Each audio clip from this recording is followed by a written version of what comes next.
up on Rehab Addict. With the mini haha house still on the market, I decided to put my own house up for sale. I've already rehabbed most of the space, but I still have some work to do on the garage and the basement. So you guys just clean it off and fitting? I want to keep costs down. So you know that has to be cash. But there's always way more than you bargained for when getting your house ready for sale. I buy and sell houses, but I'm not your average flipper. Oh my God! Why in the hell would you cover that up? I just want brick. I don't just renovate, I restore old homes to their former glory. It's screaming like, make me pretty again. It's day and night. There's always one last door. Which is not easy when you're a single mom, but I'm making it work.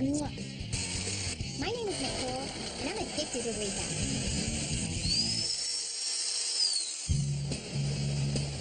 The mini haha house has yet to sell, and so I'm forced to do something I just hadn't planned on. Put my own house up for sale. The mini haha project I took on my own because I thought for sure I was going to get that thing done fast and it was going to sell. Well, guess what? It didn't, it still isn't. It's still sitting for sale and money's tied up in that. My house is a couple $100,000 less than mini haha. And this market is still moving in that price bracket. So now my plan is, let's try selling this one. I bought this house when we came to Minneapolis because it was a foreclosure and I saw it and I was like, I can make some money off this. Plus, it's a beautiful old home. So I worked 2 years on this thing restoring it. All that's left to work on are the garage and basement. 2 things I've been meaning to get to for years. Welcome to the garage. Every time I finish a project, crap just gets thrown in here. I got sinks, I got light fixtures, paint, doors, lumber, cargo thing for the truck that I never used. The goal for me is that I want to be able to work in this garage, but also it's a matter of resale. Most normal people want to park in a garage. You can't park in my garage right now. That's a big turnoff for buyers. So we literally need this much space to park. So I'm incorporating some workbenches all along this way. Something like my grandfather would have used in his workshop. Like old school. I don't want some shiny new, seal-plated toolboxes, blah, blah, blah. It's just not my style. And then some simple storage. You have kids stuff. I'm looking up here and I have Ethan's little trailer bike up in the rafters. And realistically, he's 13. He's never going to use that thing again. And I think the hardest thing for me as mom is letting go of stuff, as in the pogo stick, just randomly sitting in the middle of the garage. This house was a foreclosure, so there wasn't too much left in here. But one thing was this old ladder. It's probably been hanging there for a good 60, 70 years. I mean, this is what they used before to make the house, to do whatever, put the storms up, put the storms down. I just think it's great. I gotta incorporate it into something. I just don't know what. In my garage, I love the old rafters. I love walking in here and it has the old garage smell, the old garage feel. My house was built in 1904, so was this garage. So just a little bit of organization, some cool things to it. That way too, if I wanted to literally hang out in the garage, I could, without the threat of stitches and going to the ER. This beauty is the treasure chest. What's it gonna hold? All my treasures from the garage and the basement. Basement crib, welcome to your new home. I'm gonna grab some volunteers and get this thing loaded. You invited a ton of friends over? Alicia showed up. Did I say this is gonna suck already? Because it's really gonna suck. It just looks like there's a lot, because this room is not good. It's doable. It's doable. Alright. Aw, more pictures of you! It's garage day, and this garage is from hell. There's pogo sticks, elephants, antique rocking chairs, and tools. Oh my god. Okay, watch. You make your own front. Now that we have most of my stuff cleaned out, we're ready to get to work.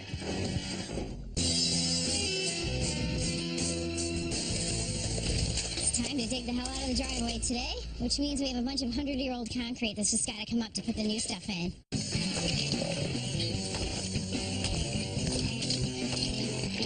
Concrete is not in good enough shape to stay, but whenever I go to smash it out, it doesn't want to go.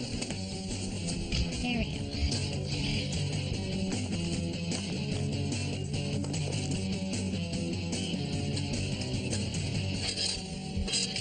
So what do we got? Concrete under concrete?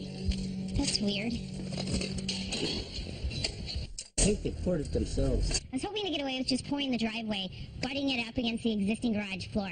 But after I dug away the apron, the garage floor was kind of coming with it. So you know that has to be patched, right? Bottom line is I'm putting in this big driveway, and you can't put brand new concrete against crap. It's just going to end up breaking more. So it's always a challenge when you're going new work against old work. Because the old work, it's not in the best shape. So I'm simply going to cut out all the damaged old work, patch in some more concrete, and then make it a nice even plane coming out to the driveway. Hopefully, this will do the trick. If not, it's a 100-year-old garage. Just be happy it's still standing. The fittings are the ones that really are the most kind of dangerous. Okay. That old ductwork there, that has asbestos tape on it.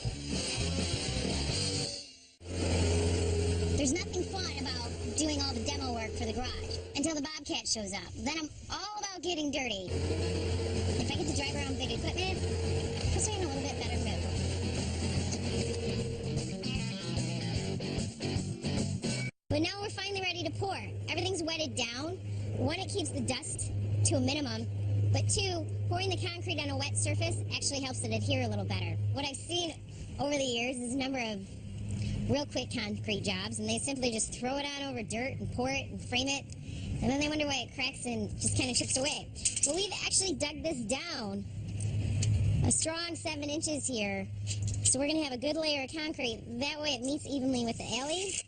Next thing, we frame it, and then in comes the concrete. Things like a driveway pour, you definitely need a big truck. You definitely need a big crew, because once it starts drying, you're screwed. There's a lot of work here. Concrete. You get to pour it. You get to walk in it. You get to scrape it. You can float it out. This, like anything else, is an art. This house was built a long time ago, and it has asbestos insulation around some of the ductwork and heating pipes in the basement. Before I put the house up for sale, I want to have it removed. Hey Dan, it's a job for a specialist, so I've called in a pro. Just started noticing, This is right around here, it's starting to get loose, and that's what was worrying me. Pretty because typical. As long as it's contained and still wrapped. yes, We're yep, good. yep. As Yeah. long as it's intact, Okay. I also found that duct, that Yeah. old ductwork there, It's a dead duck. that has asbestos tape on it, and then they taped it actually around the door on the wall actually too, and it runs out into the next room. You see this tape seen here? Yeah, I see that. Let's pull this whole duct out. Yeah, the duck's useless. Well, those areas are pretty Yeah. damaged. You Yeah, can I see see where that they they cracked tied in it, the yeah. new copper lines, and the fittings really have a lot of residue and stuff that just wasn't cleaned up. Yeah. Who knows when that was done back then? Yeah. The plumbers kind of took care of it. The fittings are the ones that really are the most kind Dangerous? of dangerous Okay. because of the product that it is. It breaks down. Okay. It's- So you guys just clean it off the fitting. Yep. Okay. Yep. Dan and his guys are sealing the basement off from the rest of the house, preparing to suck the asbestos out of the basement. The whole thing is like a science fiction movie.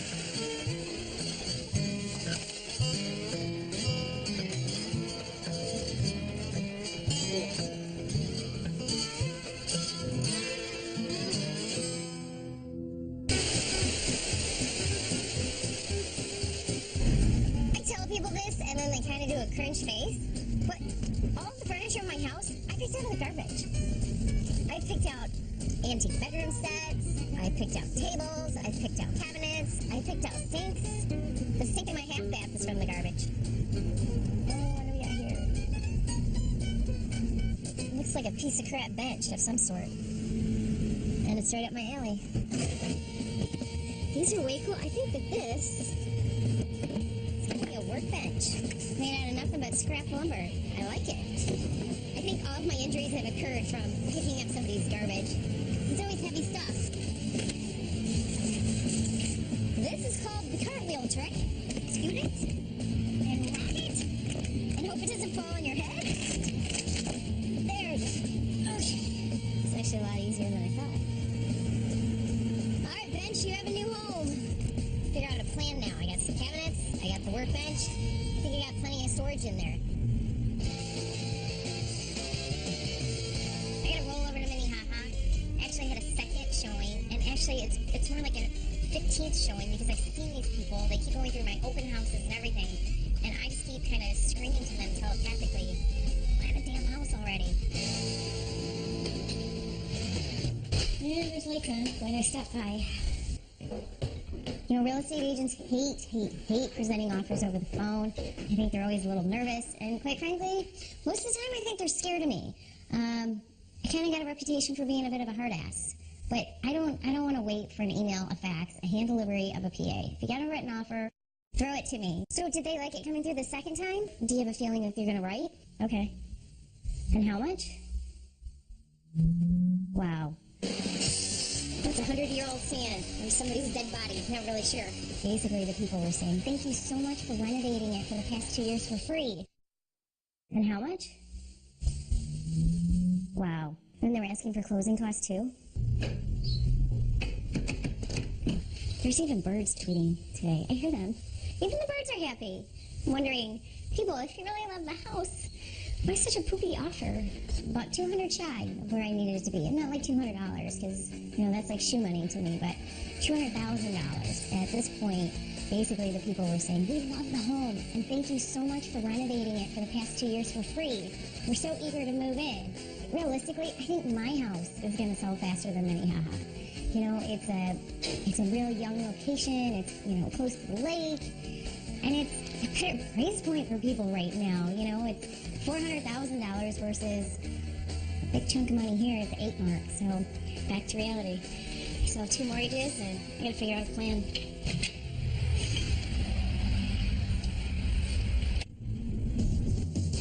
The buyer of this house is not going to throw me an extra 20 grand simply because I put up expensive cabinets in the garage. So with Bill's help, we're using my garbage picks and leftover scrap instead. Yeah! Oh, boy. I think people always put the heaviest stuff out for free. Alright, let's just hang that bad boy right there. Cool. I love this. I was going to cut up this old ladder to build a rack for my scrap lumber, but a neighbor happened to have one they were throwing out, so I'm going to use that one instead. I really like the ladder that's hanging in here already. I don't know, I feel like that thing is huge. Have you seen an old ladder that big before? I have. He's going to say yes. You know where I've seen them? Where? I've seen them cut up and thrown away in the garbage. I just like the fact that it's been hanging there probably for 50, 60 years undisturbed. And I kind of still like the fact that I can have the garage here and it's still hanging there 50, 60 years undisturbed. So, let's cut up the neighbors.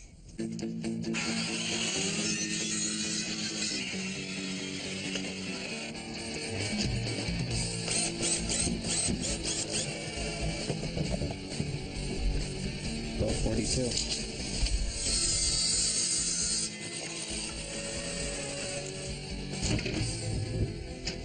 That is so cool. Scrap wood, you have a home! Ow! Cabinets, a workbench, storage for scrap lumber, all for free.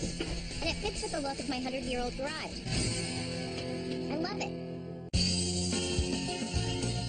It's finally time to get the garage doors off, get everything prepped, and get the new ones on. So, you know, my whole purpose of this, I mean, whether I keep the house, one, it wasn't functioning and safe for my family, but resale-wise, you know, when people look at a new garage door, Right. they're like, wow, because it's one of those objects that people have no idea how much it costs or how much value is there or anything else. Right. I mean, and I think with these doors, it's really going to pop. 84% return on investment of a new garage door, what it does to your home. But I'm not throwing them out. I'm making good use of them. But first, they have to come down. And all the little contraptions that keep these things up in the air and coming down need to go as well. These things are actually filled with sand. That's how it's weighed down. That's the whole mechanism. Now you have a power chain, electricity, and everything. Nope, these ones, it's just a pulley system, and the weight is just sand. So I gotta get the sand out of the boxes because the boxes weigh more than I do. There's the sand. Holy cow. That's 100-year-old sand. Or somebody's dead body. I'm not really sure. 2's always better than 1. It should be all you.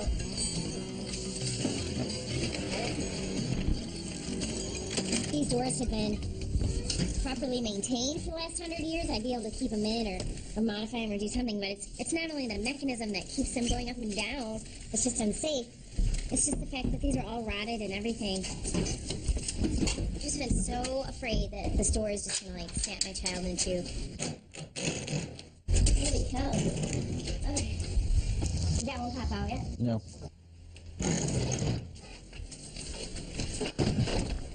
That's the heavier part. Whoa! I just don't understand. The perfect solution to what to do with the carriage doors, divide them up and make them walls in the basement.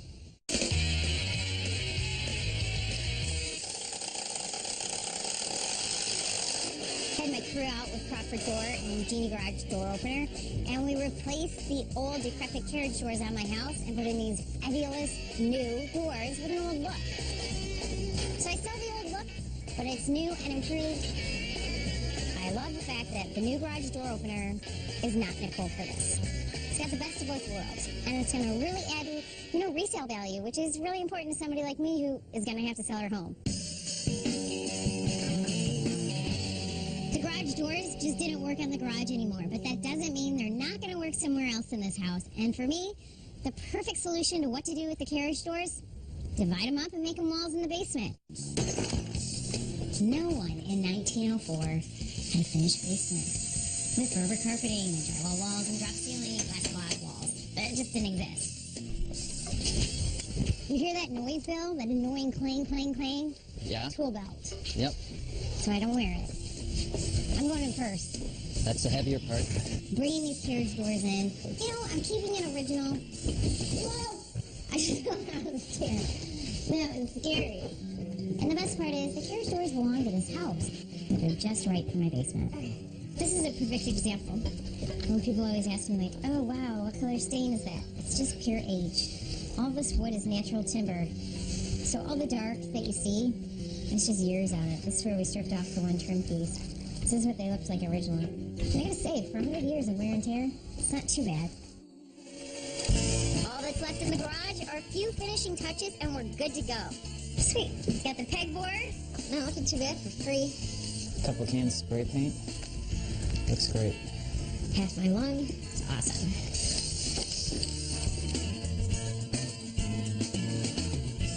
So that this boy will stay in here because he's just like popping out now. I'm going to put a guide right here. Very happy with that freight workbench.